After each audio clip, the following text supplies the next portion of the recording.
thank you so much for joining us. I want to make sure you can hear me, you can see me. Welcome, my name is Katrina Hartman. I hope there are some familiar faces that have attended our Between Us's before. Otherwise, you know my name from the many emails that we send out to you. I want to introduce the incredible Lois Hole Women's Society, who is behind our Between Us Health Talks. I am the foundation partner with the society, and I have the privilege of working closely with this amazing group of women. We raise money and important funds for a variety of initiatives at the Lois Hole Hospital, including the antepartum recreational program for women on bed rest, the Spinning Babies initiative to help nurses deliver babies, and tonight's topic, the Allard Hereditary Breast and Ovarian Cancer Clinic. I'd like to introduce Becky McIntyre of the Women's Clinic, or the Women's Society. Thanks so much, Katrina. Hi, welcome everybody. So excited to be here, and I love seeing the participant numbers trickle in and get higher as we start this Between Us lecture. As Katrina said, my name is Becky McIntyre. My pronouns are she, her, and I'm a proud supporter of the Lois Hole Hospital Women's Society. So excited to be here with you tonight. Welcome to our lecture on hereditary cancers, and I am delighted to extend a warm and heartfelt welcome to the esteemed co-chairs of the Women's Society. They have a great introduction video for us to introduce the society and the deep passion for supporting women's healthcare. So now I'm going to turn it over to start that video for you. Welcome to Between Us. We're so happy you're here. My name is Rhiannon Adams, and my pronouns are she, her. My name is Vanessa Lancaster, and my pronouns are she, her. We're excited to be here as co-chairs of the Lois Hole Hospital Women's Society. The Lois Hole Hospital Women's Society welcomes community volunteers from all walks of life to join us as we break down barriers and raise awareness and funds for Alberta's only dedicated women's hospital. A hospital that provides such specialized care as high-risk maternal care, minimally invasive surgeries, and treatment of women's cancers. Since our founding in 2017, the Women's Society has raised close to $1 million in support of the Lois Hole Hospital for Women. Our hospital proudly cares for women in all ages and stages of life, from a land mass covering a third of Canada, and we are proud to support it. Your presence and support today helps make all of this possible. Thank you. Formerly known as What the Health, we debuted a new brand this year, renaming this engaging speaker series Between Us, Exploring the Mind and Body. Most often, conversations that start with "just between us" come from a place of trust. This rebrand represents the essence of trust, where intimate and less openly discussed subjects like personal health matters find a safe space for discussion. We aspire for this new name to reflect the depth of honesty, intimacy, and expert insight shared during these talks by the speakers who join us. Following the event, we'll be sending out a survey via email seeking your valuable feedback. Every participant who completes the survey will be entered into a draw for a chance to win a $25 gift card, courtesy of Alberta Blue Cross.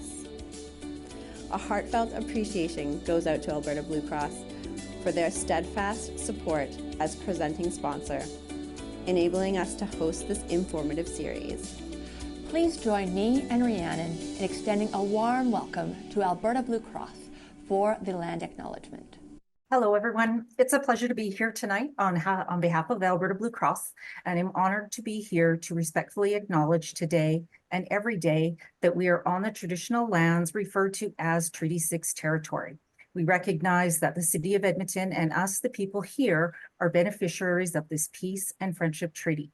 Treaty 6 encompasses the traditional territories of numerous Western Canada First Nations, such as the Cree, Saulteaux, Blackfoot, Métis, Dene, and Nakota Sioux. We are taking this important moment here today to acknowledge all the many First Nations, Métis, and Inuit people whose footsteps have marked these lands for centuries. Thank you so much, Trish, and thank you, Blue Cross, for your partnership today. I have the lovely pleasure of being able to introduce our speaker tonight, Dr. Kelly Dabbs. Dr. Kelly Dabbs serves patients of the Allard Hereditary Breast and Ovarian Cancer Clinic at the Lois Hole Hospital for Women, the only clinic of its kind in Alberta dedicated to serving patients and families faced with these risky genes. Did you know that about 1.3 million Canadians have risky cancer genes, but more than 90% are not aware of their risk? Tonight, we will learn about the risk assessment and surveillance services the clinic provides to families who are at high risk for developing breast and ovarian cancer. So with that, I'm going to turn it over to you, Dr. Dabbs. I'll give you a moment to get on camera here, and then you can start your presentation. We're so excited to have you. So, as she said, my name is Dr. Kelly Dabbs. I started out as a surgeon in the early 90s, and over time I focused primarily on breast cancer and breast disease. And I developed a particular interest in hereditary breast cancer. And interestingly, at the same time, across town, Barb Kraus, Dr. Kraus, who was a radiation oncologist, was also seeing people who had high-risk breast cancer. And so over 10 years ago, Barb and myself and some of the gynecologic oncologists in the city, Dr. Capstick, Steed, and Shapansky, came together with the help of the foundation, and the Allard Hereditary Breast and Ovarian Clinic was formed. We were lucky enough to have Dr. Julia's son from Vancouver who came and joined us. Now, the amazing thing for me was to see all the changes in genetics and cancer treatments that happened over time. And even more than that, it went from treatment to prevention and early detection. So things have changed dramatically since I started practice, which is awesome.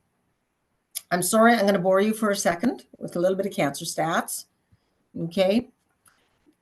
In Canada, cancer makes up about 26% of deaths per year. And when you look at cancers in women, the number one cancer that is found is breast cancer, with about 30,000 breast cancers found per year. The number two is lung cancer, so stop smoking, okay? Ovarian cancer is number 10, so it's way down compared to breast cancer. This little column over here is all the things that don't fit into any of the other columns, so it's just a bit of odds and sods of cancers. There. So now you can see a little better when you have the screen. The number one, breast cancer, ovarian cancer way over here. These are the odds and sods. But if you look at the death from cancers in women, number one is actually lung cancer, not breast cancer, despite breast cancer making up the majority. And it moves down to number two. So despite having so many breast cancers around, women tend to do fairly well from breast cancer. But if you look at ovary cancer, despite not being as common, it makes up a bigger proportion of deaths. It's number 5. And that's because breast cancer, it's usually found at an early stage. Screening for breast cancer is very good. Mammograms are excellent. And women, if they don't screen or if they miss a couple of mammograms, they can find a lump and they know that they need to go in and get it checked because there's enough publicity about it. Treatment for breast cancer is excellent. Cure rate's very high. Ovarian cancer, however, it's usually found at a late stage, and that's because there's no way to find it. There's no screening that's available.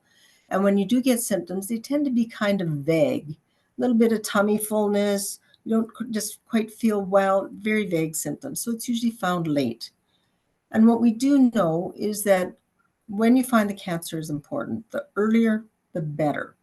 So this is breast cancer, but it's typical of all cancers. Stage 1, early breast cancer, at 5 years, the survival is virtually 100%. If it's a higher stage, bigger cancers, the survival goes down. So early detection is the absolute key. So the Allard Hereditary Breast and Ovarian Clinic, this is the Lois Hole building right here. We are around the corner here in the Community Services Center in a separate building. We're made up of 2 gynecologists. So the gynecologists have changed since we started the clinic, but there's 2 gynecologists. There's 3 breast specialists, the same that started the clinic all those years ago. We have a nurse who's outstanding, Josie Patterson, and a booking clerk, Lyndall Tetro, who anybody who's with the clinic knows well because she's been with us since the beginning as well. And we wouldn't be able to do this without the assistance of the imaging team over at the High Center, who do our mammograms and ultrasounds, do the majority of them anyhow. And they also do the MRIs at the Royal Alec. We see women between the ages of 25 and 75, so a lot of women. And the ones we see have had recommended follow-up by genetics clinics. And it doesn't have to just be the ones at here in town. If you had your genetics done privately or in a different province, and you've been recommended to have follow-up, we will see you. Any patient who has a known mutation with a breast cancer risk, we will see those patients as well. If your mom had a mutation, but you have not had testing, or your cousin had a mutation, we will see you and go through risk with you. If you have a history of radiation treatments to the chest before the age of 30, and this is usually women who've had lymphoma in their teens, they get high dose radiation to the chest. Or if you have a strong family history of breast or ovarian cancer, and nobody's had any genetic testing, we will see you and evaluate you as well. The reason we see people who've had high dose radiation to their chest at a young age is because after about 8 years, your risk of breast cancer tends to increase, so that it's about 20% by age 45. And that's because the breast at a very young age seems to be more sensitive to high dose radiation than at older ages. So let's talk about genetics, because that's a good part of why we're here. The big question, is my cancer genetic? Are the cancers in my family genetic? Well, the majority of breast cancer actually is not genetic. And we always say it's a bad luck cancer, or what we refer to as sporadic cancer. Those are cancers that we really don't know why people get them. They're very common. 1 in 8 women get breast cancer. So it's not unusual to have someone in your family who has breast cancer. Because it's so common, if you have a big family, it's really not uncommon to have 2 women in your family with breast cancer. If you look at all families with breast cancer, you find that 5% of the pie is genetic, 5 to 10%. Then there's this slice that is familial, we call it. And those are families that have clusters of breast cancer, but there's no gene that's really responsible for it. And I'll talk about that a little bit more later. So the majority of them fall into this purple part here. Now, if you take those little bits of the pie and figure out what your lifetime risk is, the average person, the lady next door, her average risk of getting breast cancer is about 12%. The women who have risky genes, their risk of breast cancer is over 20% and sometimes as high as 70% lifetime risk. That red bit of the pie, the familial ones, they start at about 15% risk, and then it really depends on your family members as to how high that goes. And this is very different from ovarian cancer.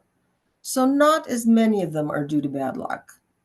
And it's not that common. So only 1 in 70 women get ovarian cancer. So you're not as likely to have someone in your family with ovarian cancer, and you're very unlikely to have 2 women with ovarian cancer. So if you have more than 1, you start to think that maybe something is going on, because up to a quarter of ovarian cancer is genetic in origin. Most women overestimate their risk, and it's important to know what your risk is. And the key is trying to find who in the crowd is at risk so that you can try and help them. So when you come to the clinic, we start by doing a family history. And it's actually quite amazing when you start digging around in your family, which you'll find things you didn't, when you have to actually look, things aren't always as you think they are. We look for breast cancer. The men get prostate cancer in high-risk families. The women get breast, the men get prostate. Pancreatic cancer, we have found a lot of it is genetic, which we didn't really know until the last 10 years or so. And cancer of the ovary. And we look to see if we can find those in the same family. We look at young ages of diagnosis because sporadic cancer tends to start around 50 and increase after that. You see some below that, but the majority of it is at older ages. You see it in the 30s, then we start to wonder what's going on. If you see multiple generations, you've got a grandmother and a mother, a daughter, granddaughter, it's being passed on from one to the next. Breast cancer in both breasts. Regular breast cancer, you get one and done. You get cancer in one breast and that's it. Okay. If you have a gene, that gene puts both breasts at increased risk. So women who have genetic breast cancer are at risk of more than one brand new breast cancer. So they can get it in both breasts. When you're starting to see lots of family members with breast cancer, it's a worry. And we know that Ashkenazi Jewish women have an increased risk of having a gene mutation. When we're doing the family history, we're trying to sort out the cancers and what they are. And, physicians are very bad at using ambiguous terms because to a physician, a tumor means a growth. That's all it means. It doesn't mean it's a cancer. It doesn't mean it's not a cancer. It just means it's a growth. But most patients, if you tell them that they have a tumor on their ovary, they'll think they have a cancer on their ovary when it might not be. And we're not very good at communicating that. So when you say grandma had a cancer of her ovary, it might not have been. It might have just been non-cancerous, might have even been a cyst. The other problem is we have too many parts. Women have too many parts. You have fallopian tubes, you have ovaries, you've got a uterus, you've got a cervix, you've got a vagina, and each of them can have cancer in them. The older generations were particularly bad at sharing that they had cancer. They were particularly bad at asking questions, and the doctors were particularly bad at communicating what was going on. So often they had a cancer somewhere down there, and it wasn't necessarily ovary. Cancer of the cervix tends to happen at younger ages. People usually survive, especially with pap smears, and often they just have surgery.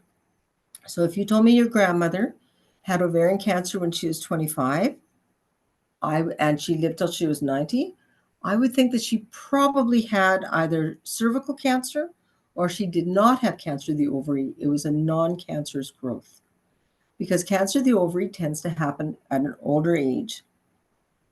Cancer of the uterus, it's nice enough to often give just postmenopausal bleeding to give you a heads up. So often it's found early. Again, you usually survive, and often they just have surgery. So we are always trying to find out a little bit more from records. We know that certain subtypes of breast or ovarian cancer are more likely to be genetic. And we frequently ask for a release of information from relatives to try and hunt down records to give you more information to help you evaluate your risk better.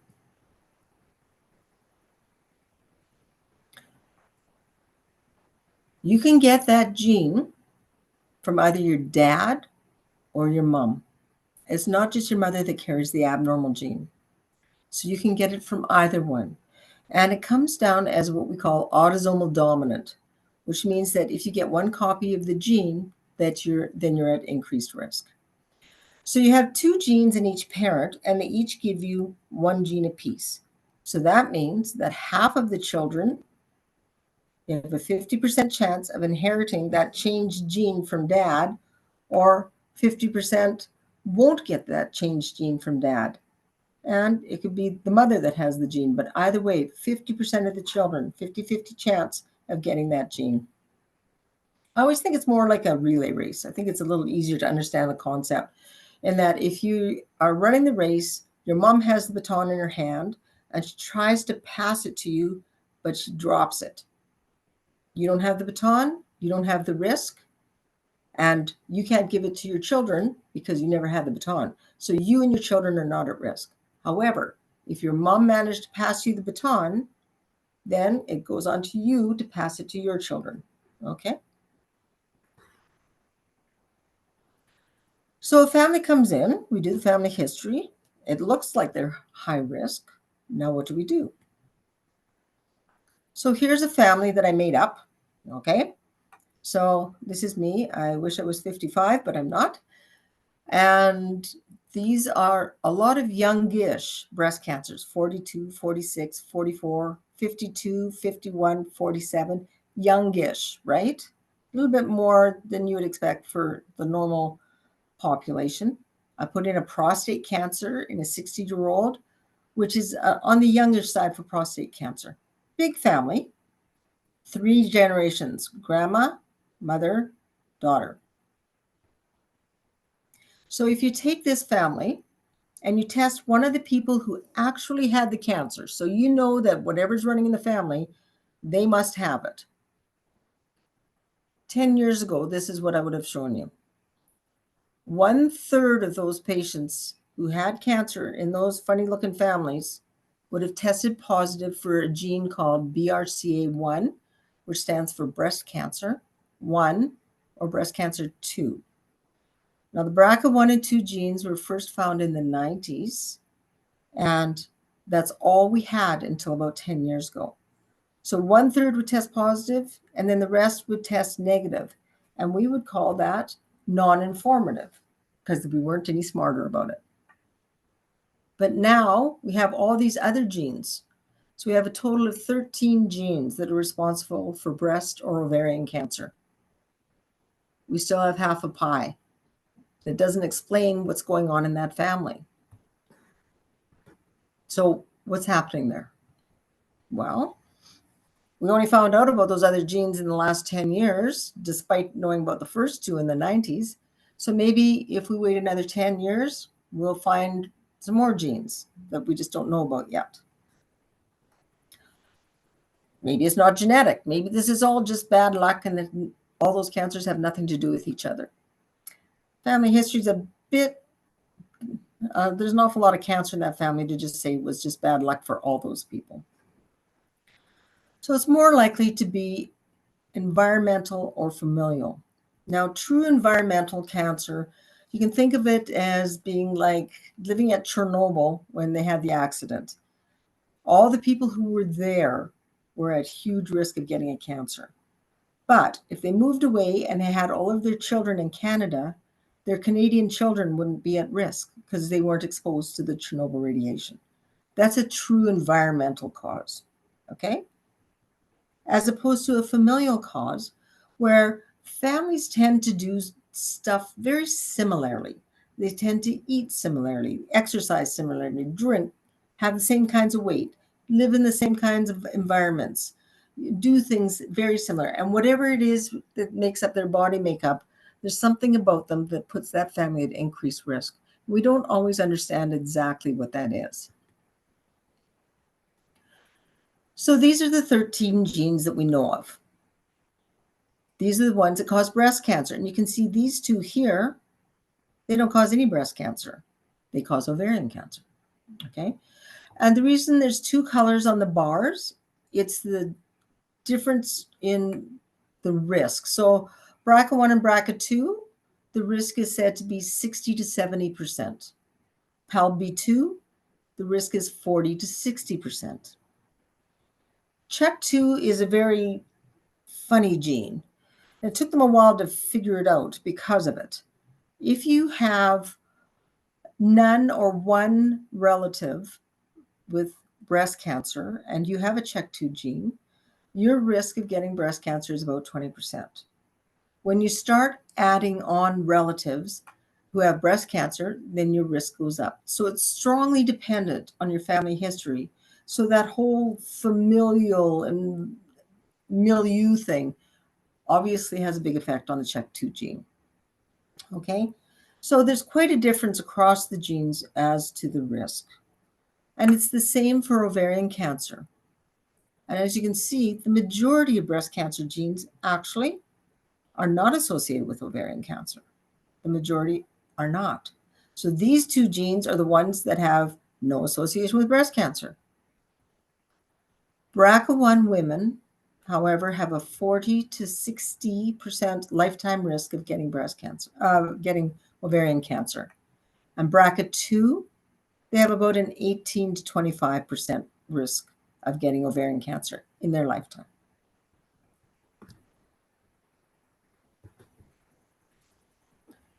So I always think knowledge is power.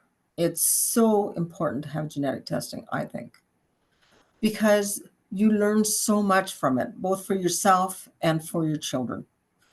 So some women will say, I've had my breast cancer. I know I was at risk, but I have taken my breasts off, and I previously had my ovaries out because I had a hysterectomy. So why should I bother having genetic testing? Well, first of all, we know that some genes are associated with other types of cancer besides ovarian cancer or besides breast cancer. And you wouldn't know about that if you didn't have genetic testing. You wouldn't know that you were at risk. So it can be life-saving for those women. So I'll just give you an example of a couple of genes. CDH1, it causes breast cancer, but it has a very big risk of getting stomach cancer, which is not that common of a cancer, and you wouldn't look for it if you didn't know. Cowden syndrome, PTEN, breast cancer, very high risk. But look at this: thyroid, kidney, uterus, bowel, melanoma. These are all very, very curable cancers, very easy to detect if you know to look for them, right? So if you don't know to look, then you wouldn't be looking for those. Peutz-Jeghers, stick 11, breast cancer, ovary, bowel, stomach, lung, pancreas, small bowel. You wouldn't look for any of these. You wouldn't do anything about it. You wouldn't be having colonoscopies because you wouldn't be worried, right? So knowledge is power. The other thing is it allows your children to have some risk evaluation because they have a 50% chance of inheriting that gene, but also a 50% chance of not having it and therefore not worrying.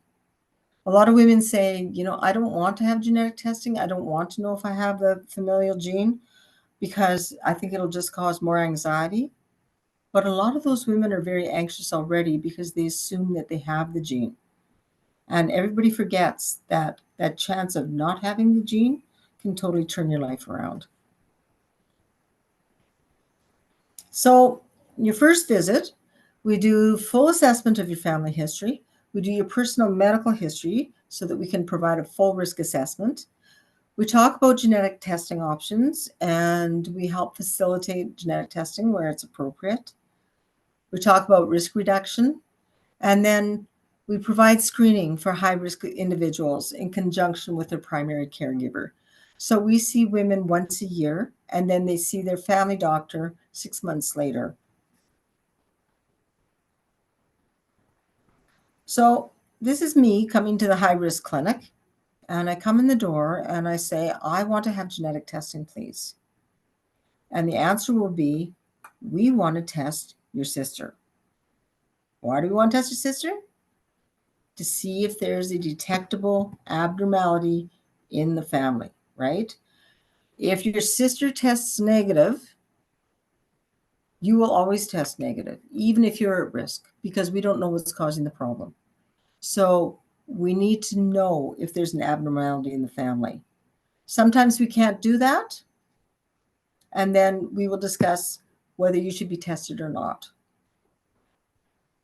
If your sister tests positive, then you can be tested and see if you have the same mutation in your genes. If you test negative, you're not at high risk, and we throw you out. You do not need high risk screening, okay? If you test positive, we will counsel you regarding the risk reduction, and we'll offer to keep you in the clinic.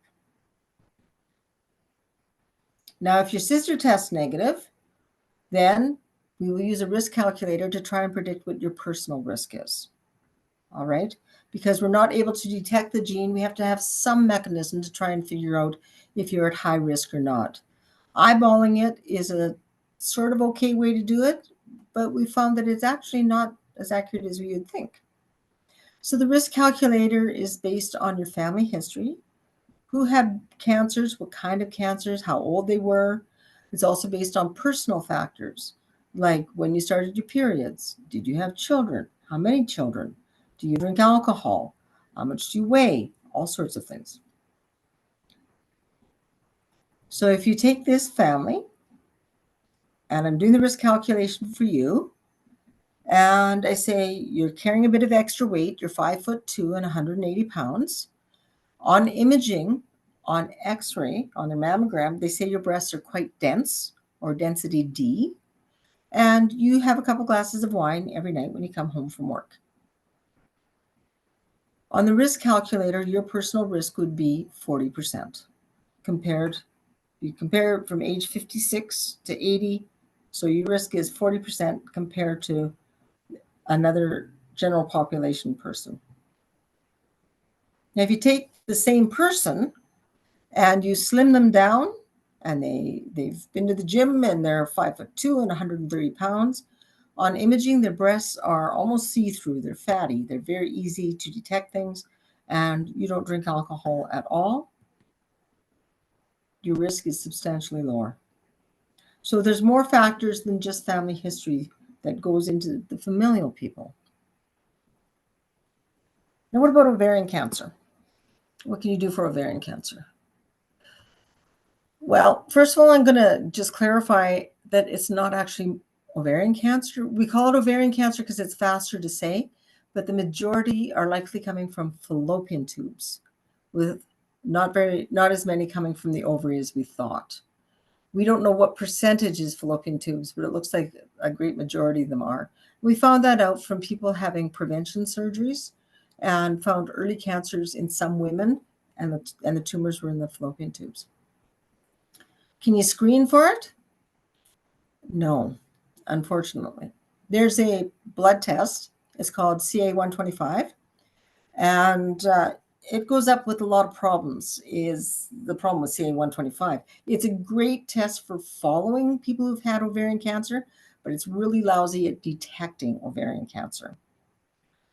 Transvaginal ultrasound screening, it finds all sorts of stuff, and women end up in the operating room for things on ovaries that they probably didn't need anything done for it, and a lot of anxiety. And too often when the disease is found, it's too advanced to make a difference for cure.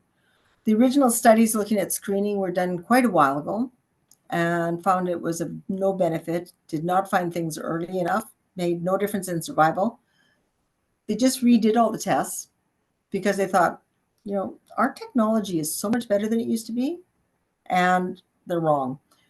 No difference. So screening doesn't work. Chemoprevention, really bad term, really bad term. It just means drug prevention.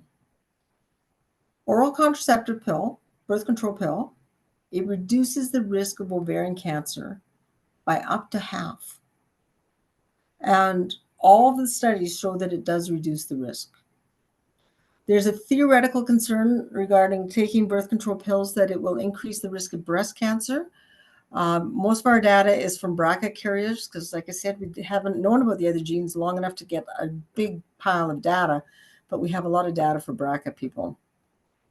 So there's a trend towards an increased risk of breast cancer. Breast cancers are easy to find, and we can find them earlier, and the treatment is much better.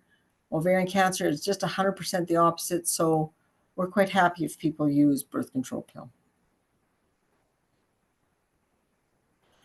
So the only way truly to reduce your risk is to take out the parts that are causing the problem before they do it. And so removal of both tubes and ovaries on both sides is called a bilateral salpingoophorectomy, BSO. That's the easiest way. Too long to say it the other way. And tiny cancers are often found by the pathologists doing that. It reduces your risk by about 90 to 95%.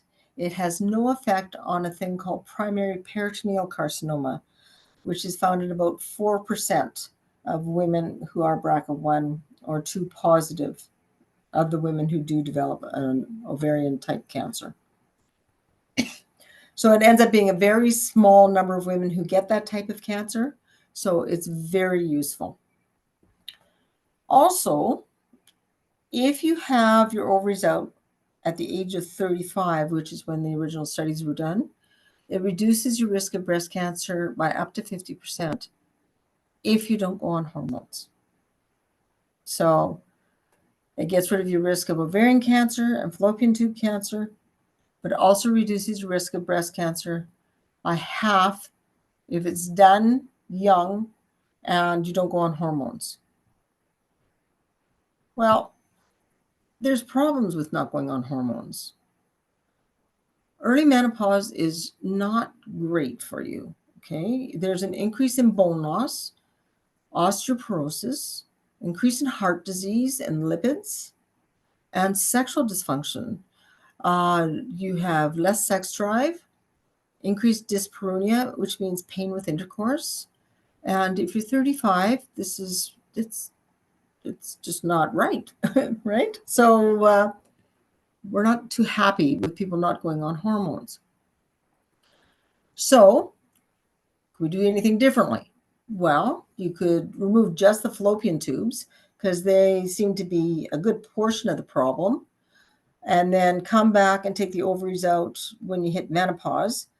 You leave the risk of the ovaries that we're not sure that it's safe, but at least you have your own built-in ovaries for that time period. It means 2 operations, and there is the risk of the ovaries left behind until they get taken out. As a result, the Society for Gynecologic Oncology said, you shouldn't do this unless you have somebody who would refuse having any surgery at all. So it's better to take out the fallopian tubes and leave the ovaries for a little while rather than do nothing. There's a ton of studies that are being done on this to try and see if it's safe, because it would be a nice alternative if we could do it routinely, if it was safe. We're just not sure that it is. Alternatively, you could take hormones. Okay? What are the function of ovaries? Ovaries make estrogen and progesterone. That's all they do. And when they're done doing that, when you have your menopause, they shrivel up into little raisins. Okay? Progesterone is needed for the uterus. Excuse me. The uterus needs progesterone for pregnancies, and if you have estrogen without progesterone, you can get cancer of the uterus. So you need progesterone to protect the uterus. There are some studies done, again, in BRCA women, because that's who we have the data for, looking at women who took no hormone replacement after they had their ovaries out, or they just took estrogen only. No difference in breast cancer risk. So we know that if you take estrogen only after you have your ovaries out, it's very safe. If you add in progesterone, you can see women getting into trouble. If there's progesterone and estrogen, they get into trouble compared to just having estrogen. So what that means, progesterone and estrogen together are a bad combination, and they increase breast cancer risk in this group of women. Okay? But I just finished telling you that you can't just go on estrogen if you have a uterus. So if you're not using your uterus, which you're having your ovaries out, you're not using your uterus, take your uterus out at the same time. Have a hysterectomy. And then you can go on estrogen alone, no increased risk, as long as you stop it around the time of normal menopause, which is just before 50, around 50, and you have no menopausal symptoms. So go on estrogen. So we strongly encourage women to go on hormone replacement therapy now. So you made the decision, you're going to have your ovaries out. When are you going to do it? Well, it depends on the gene. And the majority of the data, again, is for BRCA1 and 2. We know the ages for some of the other genes, and they're a little different according to the genes. But for the most part, BRCA1 carriers tend to have their problems with ovarian cancer at a younger age. It starts to increase around age 35 to 40, So that's when we recommend that you have your surgery around age 35. BRCA2, it happens a little bit later. So we recommend 40 to 45, you have your ovaries out. It depends on your family though. If you have 1, 2 more, then you start to see the age of ovarian cancer getting younger and younger. This is BRCA1. They didn't have as many patients in the BRCA2, but it still happens. More cancers pushes the age younger, okay? But don't change your childbearing plans. If you are 23 and you find out your BRCA1, and you think, well, I have to have my kids in a hurry here because I want to have everything out as soon as possible, don't do that unless you were planning to do it anyhow. Wait until life says you're supposed to have your kids. When you're ready to have your kids, you have your kids. When you're done with your ovaries, then you have them out. Don't take them out before you're done with them, okay? It's not like your risk of ovarian cancer goes up, bang, as soon as you're 35 or something. It goes up gradually after that. The risk starts to increase. So you have your parts out when you're done with them. All right, I'm going to move on to breast cancer. And again, BRCA1, BRCA2. Half of BRCA1 breast cancers occur before the age of 50. A third of BRCA2 cancers occur before the age of 50. You see, they don't go up and then drop down. They continue to have increased risk throughout their life. Depends on the genes. Some of the genes have a little later onset of when you get your breast cancer. For instance, most CHEK2 families, they're a little bit older when they start getting their cancers. Once again, it depends if no breast cancer, one breast cancer, more than one breast cancer, you get younger with each addition of family member. Okay, so it tends to push things a little bit down. How do we screen? Well, you still need the mammogram, the big squish. And we do mammograms once a year after age 30. And 6 months later, you have an MRI. So for people who've never had an MRI, this is what the machine looks like. And it's a tunnel. It's a magnet. There's no radiation. You actually lie on your belly and your breasts fall through this little hole here. Then the bed slides in. The machine makes a heck of a lot of noise, and you end up with pictures that look like this. And this is actually a normal MRI. It's supposed to look like that. All those little spots and dots, that's normal, okay? Why do we add it? If you look at cancers in high-risk screening clinics, about 39% can be detected. If you just do mammograms, they'll find 39% of cancers. If you just do ultrasounds, you'll find 43% of cancers. Add them together, 64%. If you add in MRI, now you're going to find 84% of cancers. And if you put mammograms and MRIs together, you can find the vast majority of cancers using that. Okay, so the combination of the two is very good. So if you have a mutation, depending on your mutation, the majority of people start at age 25 for most of the genes. The radiation risk of mammography is theoretically highest at young ages, and the breasts are so dense at that age, it doesn't add a lot between 25 and 30. So we tend to just not do mammograms before age 30. We do ultrasounds in their place. So you would alternate ultrasounds, 6 months later, MRI, 6 months later, ultrasound, like that, okay?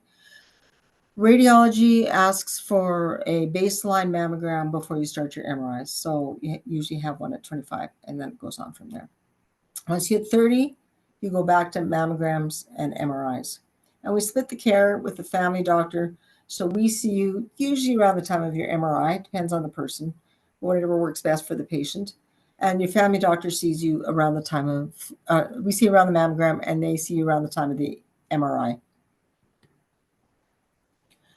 So if you don't have a gene, but your lifetime risk is greater than 20%, we'll do annual mammograms and MRI. And we generally start 10 years before the age of diagnosis of the youngest family member. And then we reassess it. We do that risk score every couple of years or so. And it's because the family members start to get older, more into the cancer age group. So you get to get more information from the family as they do or do not get cancers. And there's new genes that are being identified, and hopefully there'll be things that we can test for in the future. The third group is the prior chest radiation therapy, and most of those people are ready to start screening by the time they're in their late 20s. When do we stop it? If you have a mutation, we continue till age 75, but everybody else, the guidelines suggest that we stop at age 70. There are women who can't have MRIs. If you're claustrophobic, that tube is a little bit tight for some women. And if you're carrying some extra weight, it's a little squishy trying to fit in the tube. And so for those women, we do ultrasounds. And it's not as good as an MRI, but it's another way to look at the breast instead of just doing mammograms. So you combine the two of them, and it's better than just doing mammograms alone. There is no evidence that if you have a lower than 20% risk that you should have MRIs. And there are some downsides to MRIs. We know that if you screen with an MRI regularly, you will have 15% chance of getting a phone call saying that we see something, and it turns out to be absolutely nothing. And in the meantime, you've had a lot of anxiety. And it usually takes a while to resolve it, to figure out what's going on, because it's not as fast to get a biopsy with an MRI as it is with a mammogram or an ultrasound. So it causes a lot of anxiety in a regular population. So it's really recommended against unless you're high risk. There are some things called ADH, ALH, and LCIS. And if you don't know what this is, don't worry about it. Okay, some women have had biopsies and have had this and have been told that they're at increased risk of getting breast cancer. They are at an increased risk, but again, it tends to be below 20%. And so there's no data to say that screening with MRIs is beneficial. Certainly a personal history of breast cancer, there's no advantage at all. Remember, you usually only get breast cancer in one side. You don't tend to get it in both sides. You should continue to have mammograms every year once you've had breast cancer, but you don't need to have an MRI. Dense breasts alone is not an indication for an MRI either. So that's screening.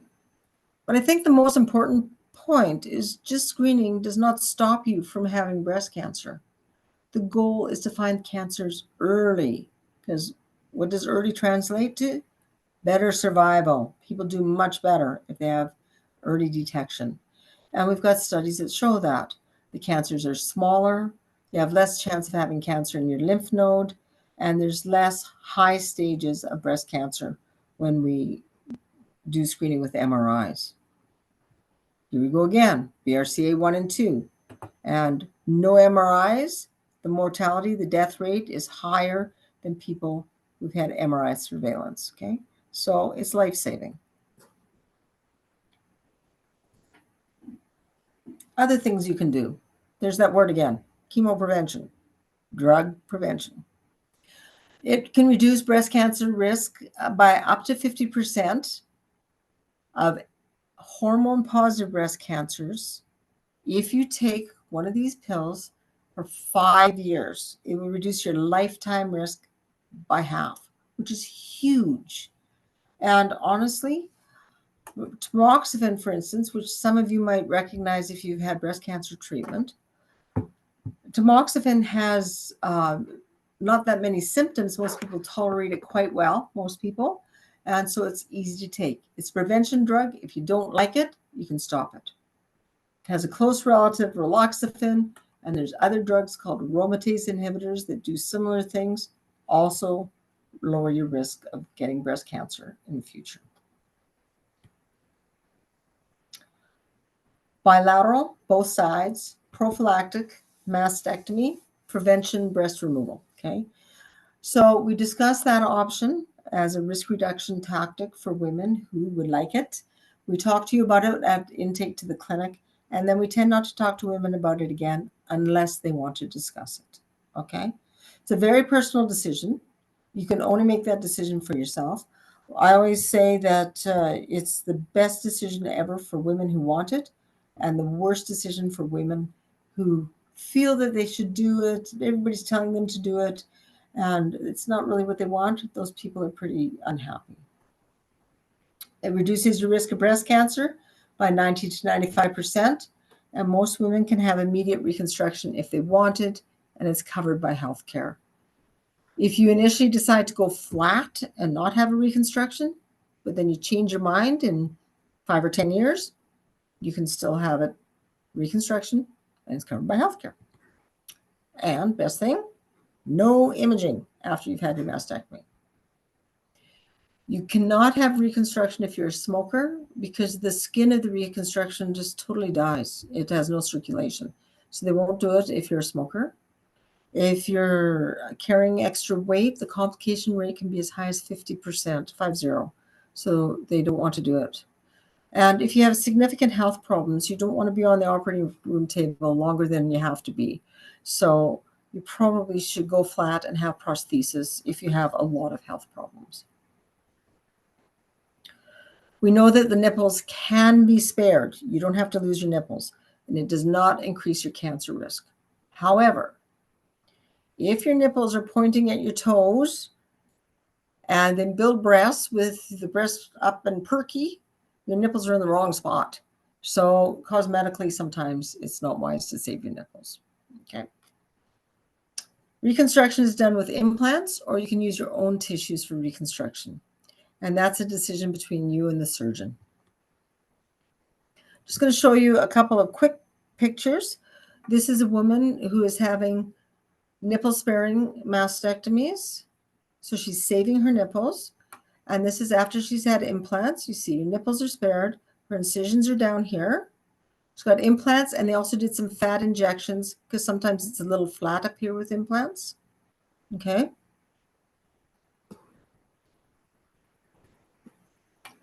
This is someone who did not have nipple sparing, but they've rebuilt the nipples, and then they tattooed them. And she's had implant reconstruction. These are her scars under here. And you can see the tattoos are pretty darn good. There's a medical tattoo person who does the tattoos, and they do a great job. And I stole this off the internet because I wanted to show this. You can take your tummy fat, and this woman doesn't really, she's not a typical person who has this operation, because they use your own tissues and they take your fat from here. They don't want your muscle, they want your fat. They disconnect the blood supply, they reconnect it up top, so you're having a fat transplant. To do that, you get a tummy tuck, and this is a tummy tuck incision. I think most people don't realize that a tummy tuck incision is actually pretty big cut. And she's had her incisions out at the sides where, again, nobody's going to see them very well. Quality of life, patient regret after having your breasts off. Most people have no regret. If you know what you're getting into it, if it's something that you want to do, most people are very happy. This, your breasts have no sensation. The rebuilt breasts, no sensation. And for some women, they don't know that that's going to happen. It's important that you know that there's going to be no sensation, because some people it really bugs. The majority of people, if they know it's going to happen, it doesn't bother them. So you've done all this. Is there anything else you can do? Stop smoking. Okay. Normalize your BMI. Lose weight. Try and lower your weight, because as you saw in that family history, people who have a lower weight, they have less risk of breast cancer. Exercise. Exercise prevents cancer. And if you've had cancer, we know it lowers your risk of your cancer coming back. It's amazing. And it kind of surprised us when we started getting that information coming in. Reduce your alcohol intake. So in summary, there's normal risk, there's familial risk, and there's genetic risk. And there are options available to reduce your risk. Knowledge is power. I am such a strong advocate of genetic testing because I think it really empowers you for your future. So if you feel that you have increased risk, you can ask your caregiver and you can get a referral to the clinic, and we will try and help you sort out your risk. If you know you have a gene mutation, you can self-refer directly so that we can get you right into a screening program. So I'm going to stop there and I will take questions. Thank you so much, Dr. Dabbs, for your informative presentation. I know I learned a lot, and I'm sure that many other folks did as well. We do have quite a few questions in the Q&A here. So I'm going to start with the first one that came in was asking specifically about CHEK2 gene. Is there any follow-up for an individual that has tested positive for the mutated CHEK2 gene and had a DMX? So I'm guessing double mastectomy after a second diagnosis. After you've had your breasts off, you don't need any follow-up as far as your breasts go. So you don't need any imaging at all. You do need to continue having just breast exams, because if there's any concern of getting a breast cancer after mastectomies, tends to happen on the skin surface or in the armpits. It's extraordinarily rare. It doesn't happen very often. But if it's going to happen, that's where it is, and it's easy to find. So no imaging. So continuing to do like self-examination of the area. Yeah, and or at your physical exam, your doctor should still examine your breasts. A lot of times they don't think they need to, but they should. And that kind of trickles into the next question, which was about breast self exams, and or during their annual checkup, including a pap smear. The question was, can a nurse do my breast check? And then also this individual is aware that there are resources about doing it on their own, but they don't feel super confident doing self exams. So I think the question might be, what do we think about breast self exams? And then also, is it better if it's, the same clinician following you over time with your breast exam, or can we have a variety of clinicians involved in that physical examination process if it differs from year to year, or the family doc changes, or, there's a assistant or nurse coming in to do the exam? I think the most important thing is someone who's done a lot of breast exams. Yeah. And that's all. Then it doesn't matter who's doing it, as long as it's somebody who's familiar with doing breast exams. As far as doing your own breast exam, if you're uncomfortable doing it, the main thing that you're looking for is just a change. Mm-hmm. Don't get hung up on little lumps here and there. If there's a cancer there, you will know. It feels totally different from anything else in your breast. So. And a question that comes up a lot, and that I've heard is, if I feel something painful in my breast, is that concerning? The good thing is the majority of painful things, no Mm-hmm. relationship to cancer. So if you have a breast exam, there's nothing to feel and there's nothing on imaging, it's not cancer. And unfortunately, breast pain, so common, really common. Yeah. So. And I know that there's a couple other questions coming in a different box here, and one of them is about menopause and how sometimes breast tissue will change in menopause. Also, sometimes PMS symptoms get worse in menopause, and so breast pain sometimes comes up more, I think, for patients in menopause. But the question here is more so about weight gain. And because your last couple of slides, we talked about, when we talk about prevention, and we say like managing body composition can be valuable for prevention, primary and secondary prevention, I think, right? And so in menopause, if we're gaining weight, does that also increase our risk?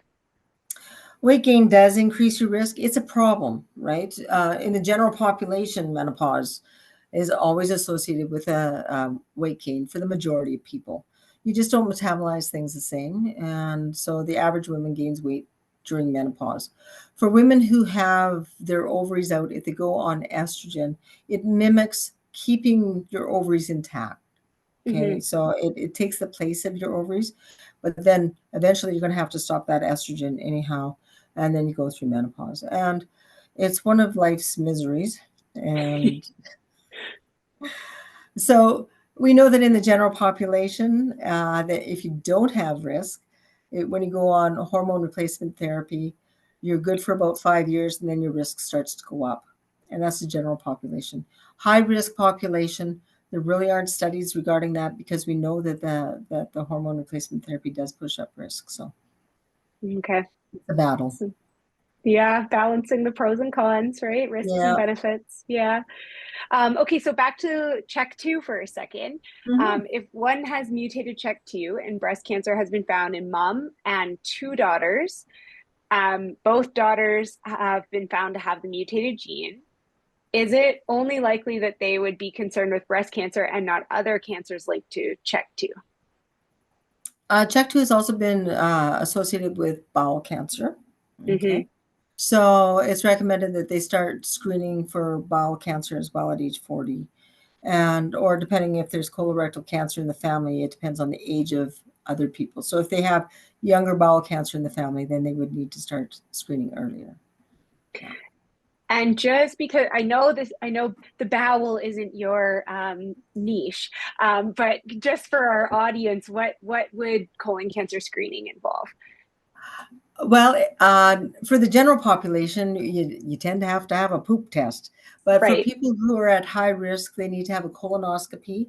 And then if they're in the high risk group, they get rescreened every 5 to 10 years with colonoscopy again.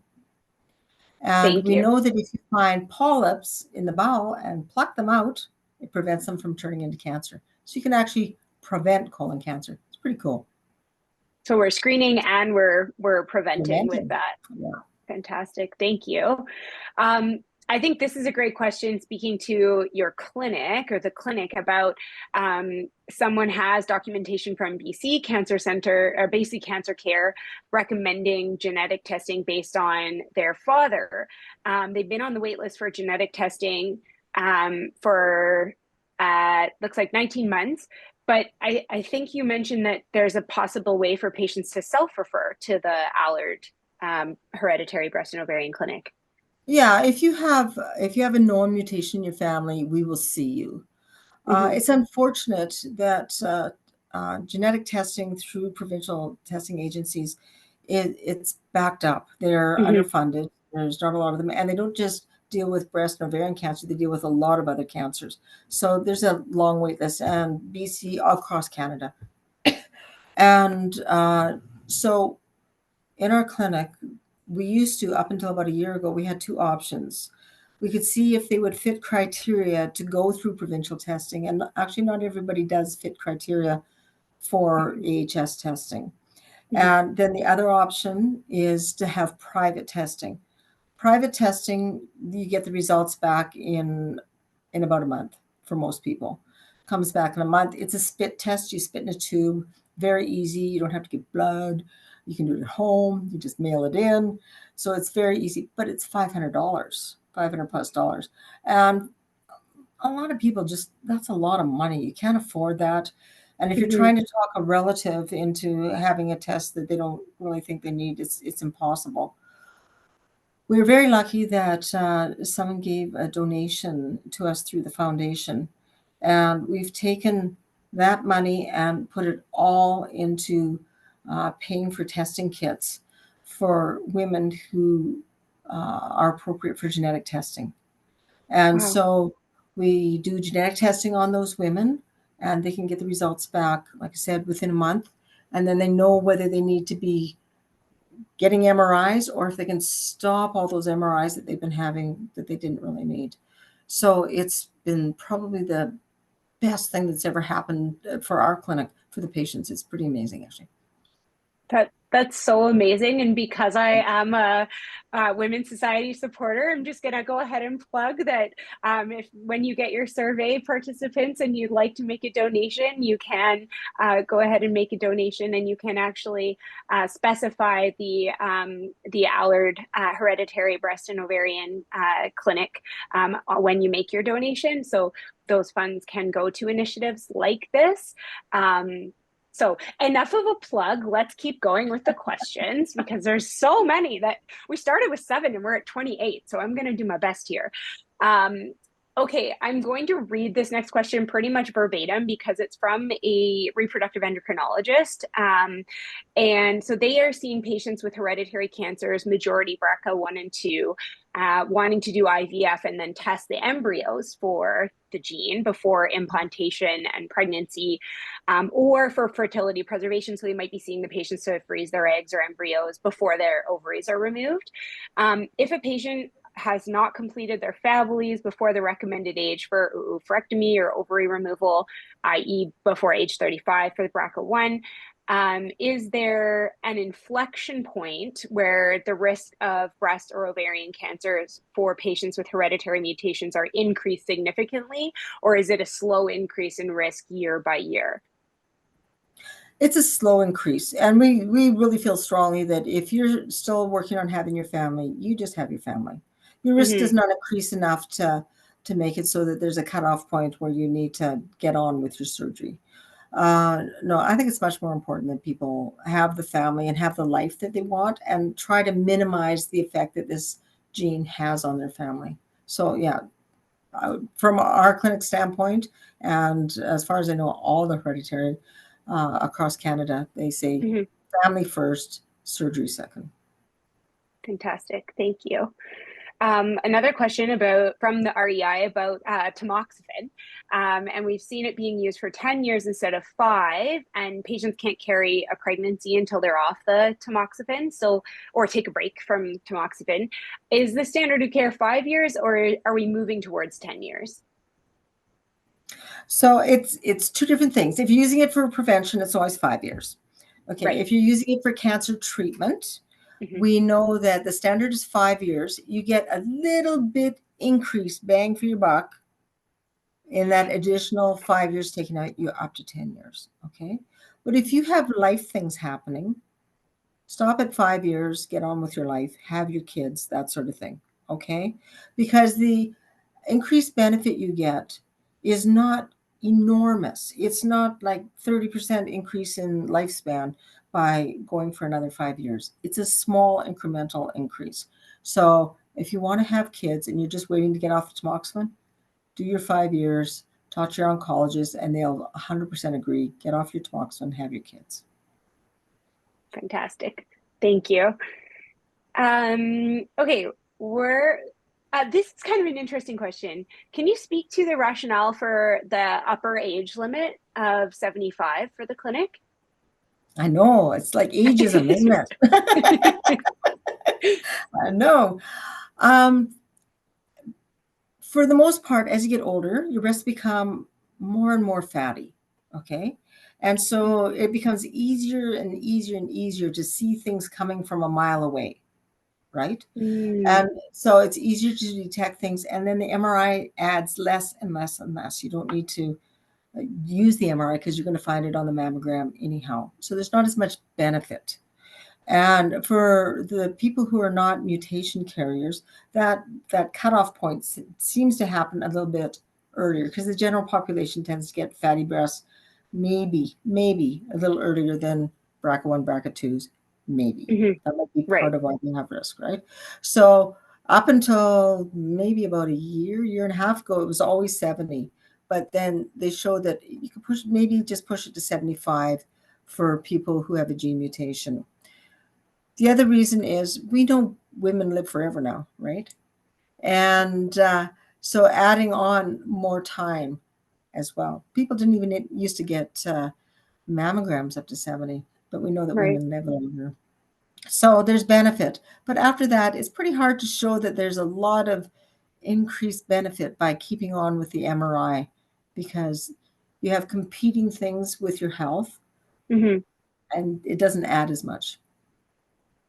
Interesting. Yeah. So the actual change in the tissue compounded with the other health challenges that might be showing up. Right. So it doesn't give you as much benefit, and you don't need to spend all of your time going to see doctors either, right? So yeah, we're supposed to. Yeah, you got things to do. There's not as much benefit as you start to get older because the breasts get easier to interpret. Right. Okay. Thank you. The next question has has to do with like screening in our daughters and sort of our families. So if you have a familial pattern of breast cancer and the youngest age or youngest known age of diagnosis has been 33, would we start screening the daughter with a mammogram at 23 or 30, or how do we find that? How do we find that sweet spot? We don't start screening below 25. Okay. So, and that's why we start seeing people in the clinic at 25. Because we would, if the youngest family member was 33, we would see the daughter at 25, do her risk assessment, see if something needs to be done, if there's anything that can be added genetics-wise to what's known in the family, and go from there. Okay. And mammograms, again, we would only do a baseline, and then we wouldn't restart them until she's 30.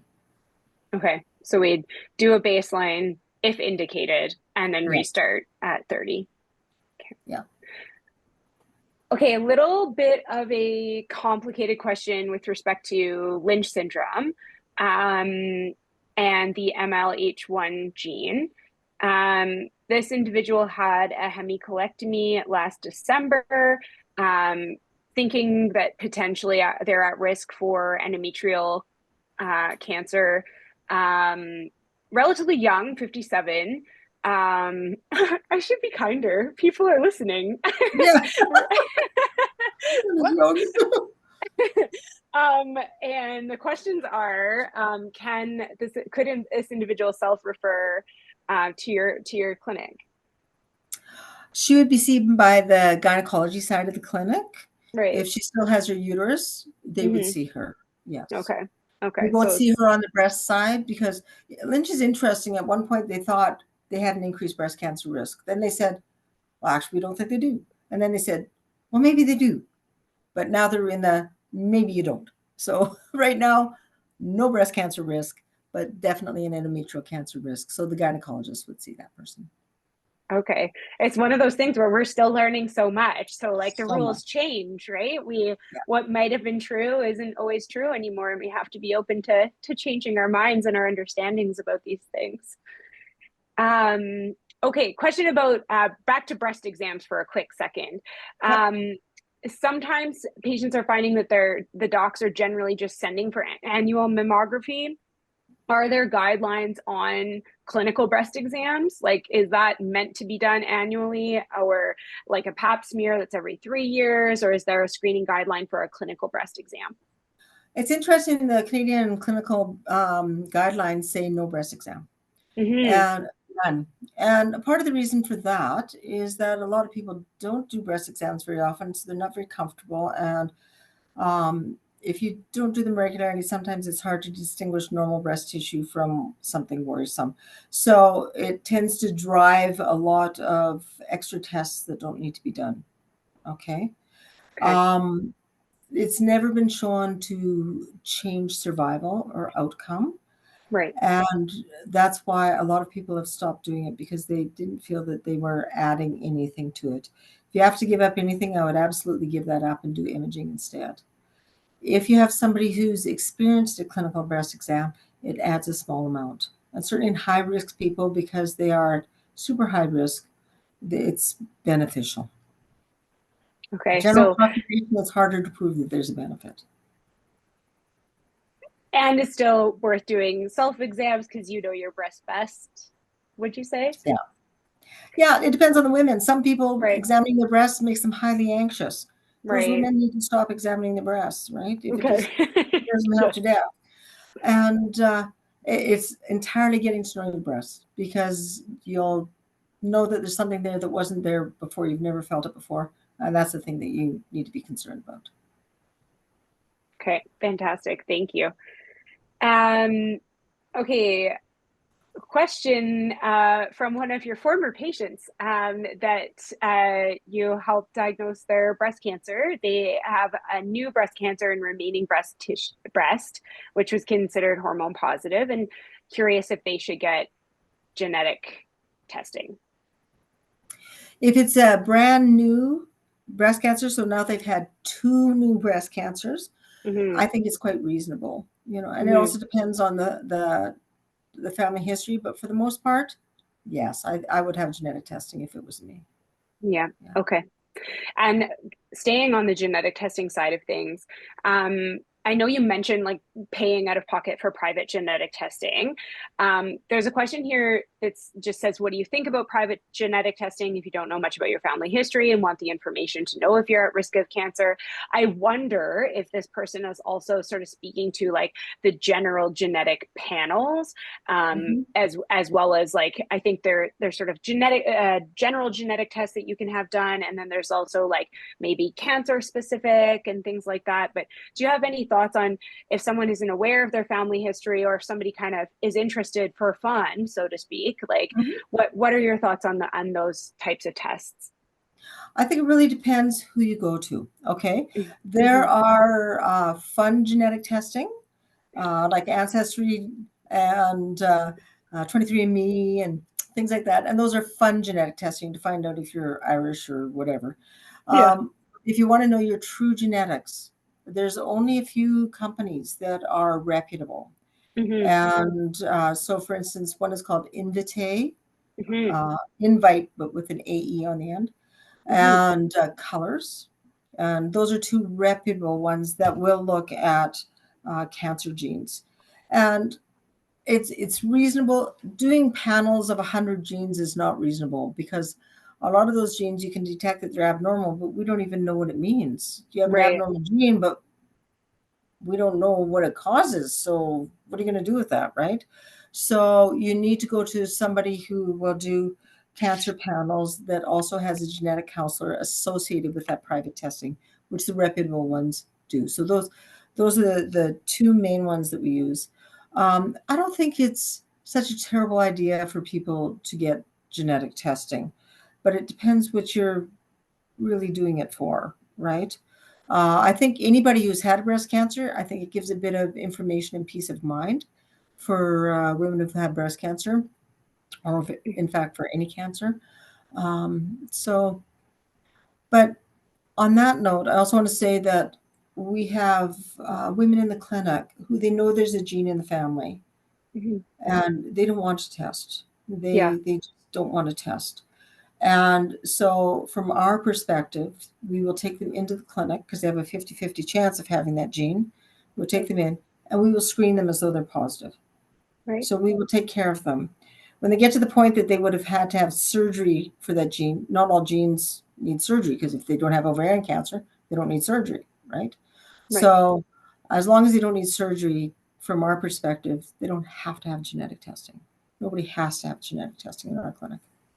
Right. Okay. It's an informed choice if they're going to. It's an informed choice, but a lot of people think that if they come, that means they have to be tested. That's not true. Okay. Well, that's so important to understand, because you can still help them understand their risks and whatnot without having to do the genetic testing. Yeah. I'm just going to speak really quickly to this question around breast reconstruction. I'm sure you have an answer as well, but we also had a great discussion with Dr. Paris, who's an oncoplastic surgeon. And so that's on our YouTube channel. So if anybody wants to go over there and learn more about oncoplastic reconstruction, that is available. But the question is maybe more suited to a surgeon. I'm not sure. You might have this answer. When do surgeons opt for implant over pec muscles versus under pec muscles? And if you don't know, that's okay. That's actually a good question. So you can put it on top of the pec muscle. If you just put it right underneath the skin, it doesn't sit very well and it doesn't look very good. So we wrap it in this tissue that I'm sure Dr. Pierce talked about in his discussion, but we wrap it in this tissue on underneath the skin. The main problem with putting it right underneath the skin is you can often see the implant a bit. Okay, and we call it rippling. You can see the rippling in the bag. So it's a little bit more visible when you're naked. When you put it underneath the muscle, it's more of a gentle thing, and you've got the muscle hiding the implant. See, that's the difference between when you have cosmetic implants, women who just want to have bigger breasts. They've got the big breasts sitting in front of them, hiding the implants, so you don't see the implants, right? Okay, so when you put them under the muscle, you don't see it as easily. Interesting. That's so like I've never thought about those two scenarios, and it would look different depending on where you put it and the tissue that's already there. Yeah. Question about out of towners. So people who are in Calgary, because we do have people listening from all over Canada now, which is so exciting, but also within Alberta. And so if there are folks that are in Calgary or other areas, are there similar clinics elsewhere in Alberta, or are we kind of the one? We're kind of unique. They have a clinic in Calgary, it's their genetics clinic, and so they will do your genetic testing, and they will make recommendations for risk reduction, and then they pass you back to your family physician with a letter so that your family physician can do your screening. Patients from Red Deer go both to Calgary and up to us, and we serve everything to the north. We have patients from Yellowknife, and but there's no other screening clinics.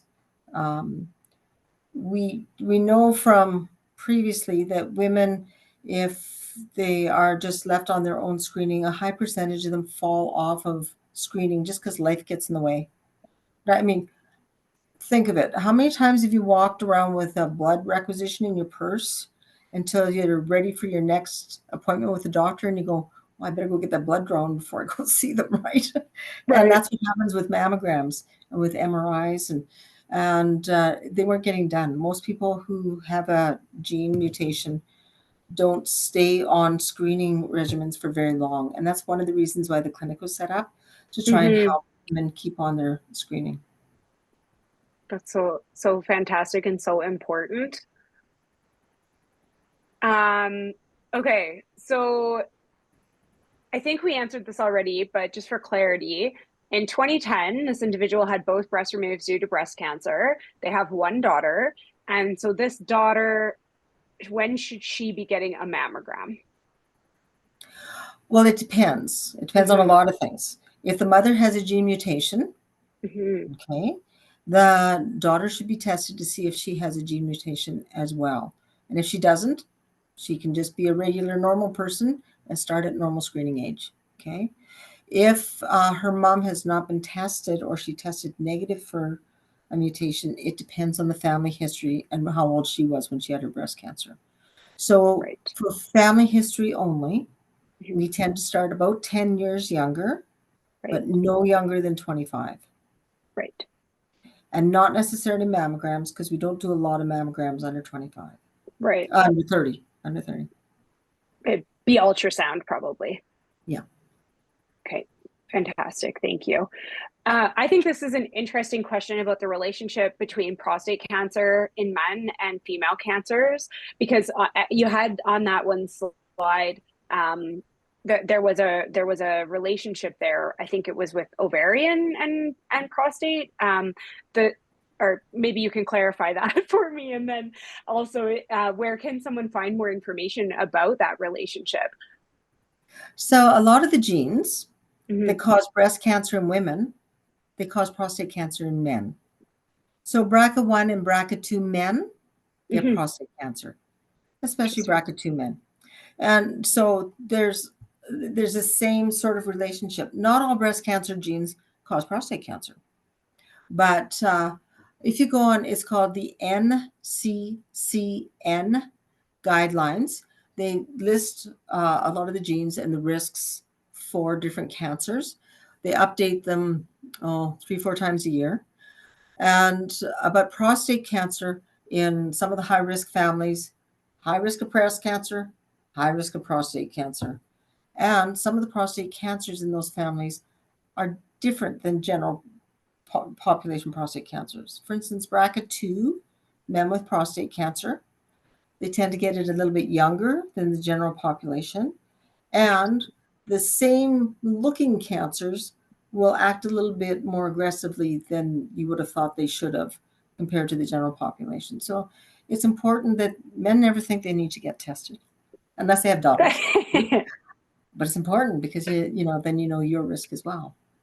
Wow, that's so interesting. And the fact that the cancers might behave differently than expected Yeah. if the gene is present. So having that genetic testing might inform treatment for that individual as well. Yes, and certainly for ovarian cancer and breast cancer, if you are gene positive, there are some drugs that work better for those people than for general population people. So we have special drugs for those people now. It's great. So cool. I'm going to ask one more question. It's a little bit of a big one, but I do want to be mindful of our time. And so there appears to be many types of cancer-related genes, or oncogenes, genes that might cause cancer or contribute to. Are they related to each other? So if somebody has one, do they have a higher risk of having another gene that would be potentially oncogenic? It's interesting. We don't very often see an individual that has more than one gene mutation. Yeah. So you would think that you got this, there was a break at some point in somebody's history, then they should have had multiple breaks. But most families, they have one gene mutation in the family, and it's rare that we see more than one gene mutation in an individual. Okay, so we can kind of take a little bit of a exhale and know that if we have one, we may not have others, but maybe. So okay, I'm just going to share my screen real quick here because there is a little QR code that can be scanned for donations to the Lois Hole Hospital through the Women's Society. And again, you can specify where you would like for your gift to go towards. And the Allard Hereditary Breast and Ovarian Clinic is what we have been discussing today. Dr. Dabbs, this has been so much fun for me. I've learned so much. Thank you so much for being here with us. And just thank you for the work that you do and for presenting with us. And we're just so lucky to have you as part of this community and doing the great work you do in your clinic. So thank you. I also want to thank Alberta Blue Cross for being our sponsor and supporting these talks so that we can continue to offer these conversations between us. We do host them every month, and Alberta Blue Cross, Trish usually is here for us. Thank you so much.